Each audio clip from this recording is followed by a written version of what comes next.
We had a hostage crisis in Algeria. We don't have it anymore because almost everybody involved is dead. It was an epic disaster by the Algerian government. Now, first of all, of course, the militants are at fault. They came in, apparently they were wearing Algerian army uniforms. Reports are that they came in from Mali, where militants are having clashes with the French government. The U.S. government is also backing the French government. So, of course, now we've called them terrorists. And look, they were trying to do a coup against the legitimate government in the south. So that's a complicated issue, but it has spilled over to Algeria.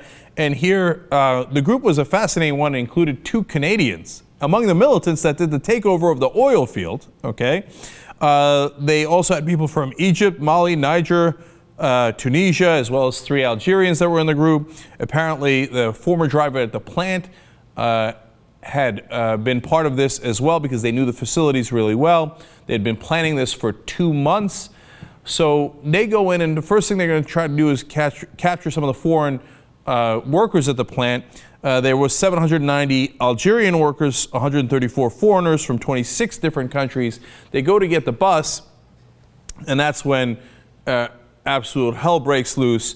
They capture some of the foreigners. They also capture the Algerians. Interestingly, they immediately release the Algerians, but they keep the foreigners. They make some of the foreigners wear basically suicide belts with bombs strapped to them. So it's an incredibly dangerous and precarious situation.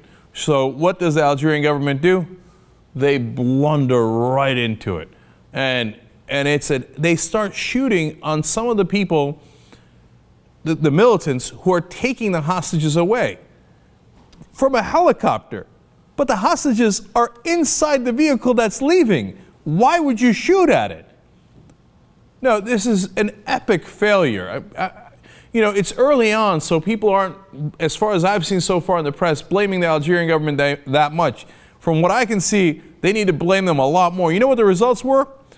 38 hostages killed, 29 militants as well. I don't care about the militants, okay? But 38 of the hostages were killed, 7 Japanese workers and 3 workers from the U.S., 3 workers from Britain dead.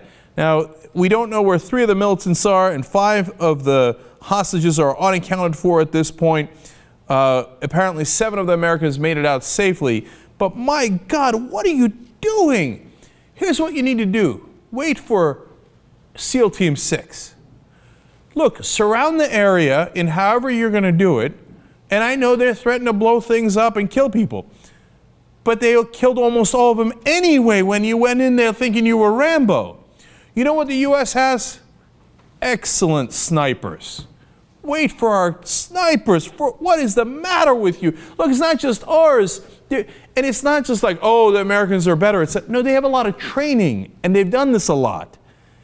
Our snipers hit 3 pirates on a Somali pirate ship in the water. Both boats are going up and down. 3 bullets, 3 dead guys. And they had guns to the hostages' heads. Wait for the cavalry. Instead, they didn't. Now, why? Look, let's look at this a little bit more and find out. Now, the president was speaking here the Algerian prime minister. He's Abdul Malek Sallal, and he said that he justified the helicopter attack Thursday on vehicles filled with hostages out of the fear the kidnappers were attempting to escape. Look, I got that. They're trying to escape. But if they have the hostages with them, shooting at their vehicles with heavy weaponry, by the way, isn't going to accomplish your goal. Now, that sounds profoundly stupid to say, all right, look, they're almost getting away. We got to protect the hostages. Let's shoot at them, right? Unless your priority isn't protecting the hostages. They led us into a real labyrinth in negotiations that became unreasonable. Oh, well, I didn't know that. Oh, okay. So the negotiations were unreasonable, so we bum rushed them. This is so stupid, right? Now, here we get to the Associated Press reporting that might begin to give us an idea of why this went down this way. The Algerian Special Forces assault on the refinery on Saturday that killed the last group of militants and hostages came after the kidnappers attempted to destroy the complex. Now, do you get why that's so important? And the Prime Minister in his speech kept saying, oh, there was one hero here, one hero. Now, who was the hero? Is it the guy who saved everybody's life? No. It was the guy who shut down the plant in a way where the oil wasn't going to blow up. Now, look, if the whole place blows up, it's disastrous. And I get why you would want to prevent that, obviously, right? But understand, almost everyone died anyway, whether it got blown up or not. There's some chance the priority was protecting the property. We've got a really important oil field there. We don't want to mess with that. They got bombs. I don't know where they're going, but we're going to kill them all before they blow up the place. If some hostages die along the way, well, that's a sad day. Look, you can't say with certainty that's what happened. But when you look at the facts and you look at their explanation for it, it doesn't look good. Otherwise, you wait for the cavalry. And here, these knuckleheads didn't do it at all.